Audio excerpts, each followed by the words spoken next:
Papo 39, informação sem complicação. Quem é você e o que você faz? Sou Dalila de Cruz, artista multidisciplinar. Eu estou aqui no Museu de Cunha com a proposta de trazer a exposição das Gamelas, que é uma exposição realizada a partir do conto Substância de Guimarães Rosa, do livro Primeiras Histórias do Guimarães Rosa. E aqui nesse espaço nós temos um registro, né?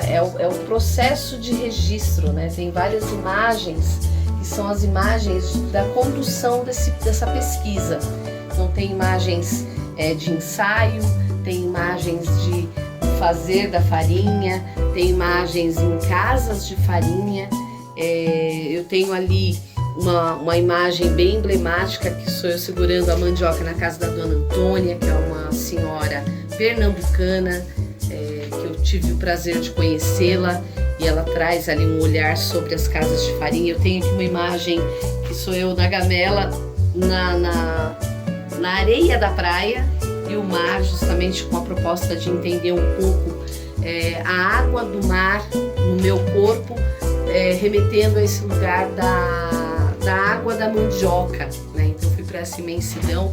Tem ali uma imagem eu segurando a gamela deitada, né, sobre a gamela com o polvilho, que foi um momento em que eu coloco um olhar sobre esse alimento, né, a farinha que nutre, a farinha que nutre tantas famílias, né? Então aqui eu tenho nesse espaço um figurino, né? Esse figurino aqui ele é bem emblemático, ele foi construído com o propósito de fazer um olhar sobre esse claro, né? Esse branco do polvilho. Então ele a Mariesita, no conto Substância, ele tem um lugar que é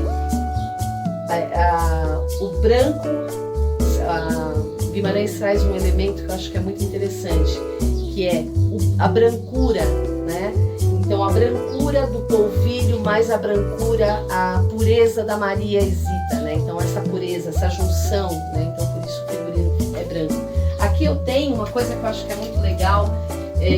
Quando eu trouxe a exposição aqui para o museu, esse objeto ele veio do senhor Cláudio, é uma doação, né? Então é um ralo local, né? Então isso aqui para mim é muito significativo. A partir dele, né, a partir dos relatos da cidade, eu construí esse ralo para poder fazer as demonstrações para as pessoas, principalmente para os alunos da escola, né? Então teve aí também esse encontro. Esse aqui eu estava usando, eu fiz também, e eu estava usando, tá até com a massa da mandioca, né? Eu deixei aqui na exposição.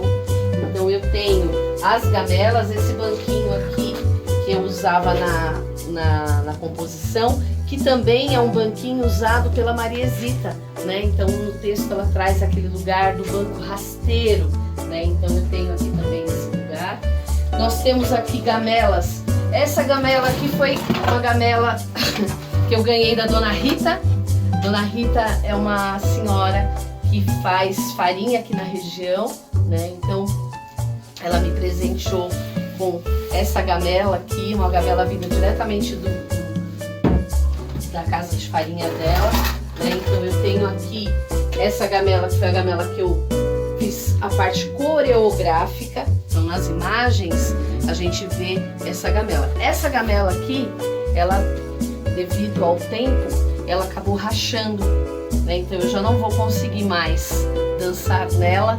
E aí o que eu fiz? No dia da abertura da exposição, eu fiz a transição dessa para essa daqui. Então as próximas composições e danças que eu fizer vai ser em cima dessa gamela. E essa daqui, essa gamela aqui, eu vi fazer há 2 semanas atrás, né? Então foi feita por um gameleiro da cidade, né? Tá até com autografado por ele, Benedito Luiz. Então ele fez essa gamela aqui e fez mais uma que está para o acervo do museu, né? Então nós temos aí também, a gente falou um pouco sobre o tipiti. Aqui em Cunha conheci, né? Porque esse é o processo, né? Conheci o tipiti local, né? Então aqui esse tipiti é o tipiti local, né? Que é muito diferente do tipiti que é esse aqui, que é esse comprido, né? Então aqui a gente tem um tipiti que veio do Pará, né? Então a gente tem aí essas duas regionalidades, né? Então esse cruzamento, eu achei muito importante o conhecimento desse cruzamento aí, né? De informações. E aí a gente tem aqui também esse ralo, né? Essa chapa que foi feita na casa da dona Rita, e aí eu pedi para ela trazer, ali já é um ralo que já iria ser descartado, então eu trouxe para poder mostrar para as crianças. O tacho, onde é feita a torra da mandioca, né? Então também ter esse olhar, esse cuidado, né? Das crianças poderem visualizar isso, não ficar só no falar. Ali dentro daquele espaço nós temos uma gamela com um polvilho, né? Então para quem quiser tocar, né? Fica à vontade. Então tem muita gente que põe a mão naquela gamela e é muito legal falar, ai, tá gelada, que sensação gostosa, né? E é justamente na ideia de trazer essas sensações, não ficar só no visual, né? Então tem o momento do tátil.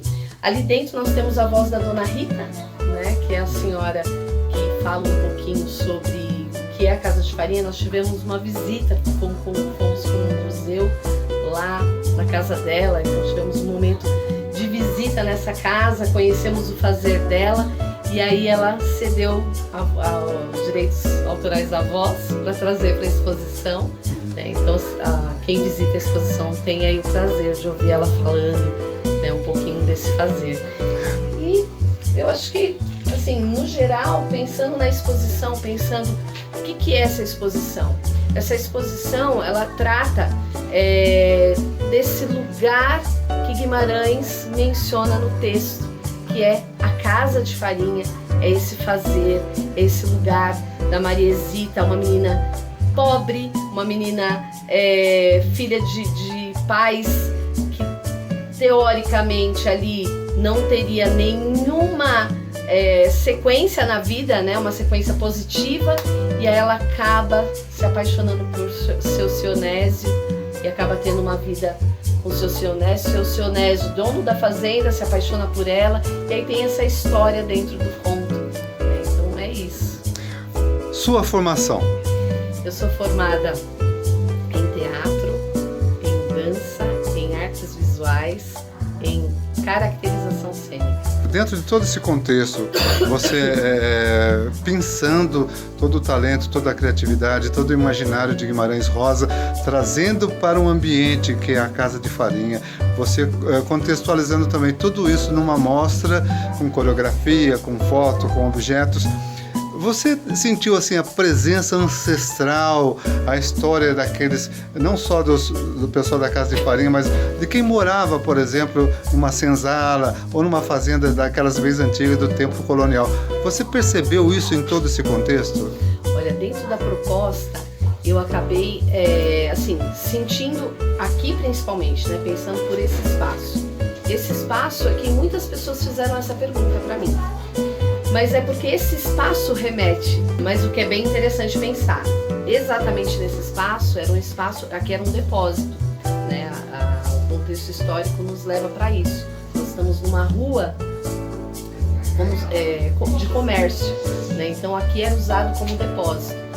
E pensando nas casas de farinha, em nenhum momento eu levei para esse pensamento. Eu acho que tem um lugar aí que é o lugar do próprio texto. Então, quando o texto me leva para esse lugar do mandiocal, desse fazer ancestral da Casa de Farinha, eu acho que ele me tira um pouquinho desse contexto. Porque o meu olhar para esse conto foi visual, eu olhava para o movimento.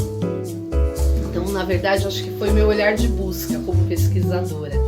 Então a minha busca era entender os movimentos que aquela Casa de Farinha podia me favorecer, né? Então todas as falas, todos os elementos do texto me trazia para movimentos. Então por isso que eu fui para a dança, para entender esse ponto. Você traduz então Guimarães para as novas gerações. Exato. Eu entendo que sim. Porque tem um lugar que eu acho que é assim, olhar Guimarães, a literatura de Guimarães, e você fazer uma tradução por meio da dança, eu acho que é um pouco dessa tradução. Então, pensando pela pergunta, sim, mas eu acho que Guimarães ele propõe muitas leituras. Ele extrapola os conceitos.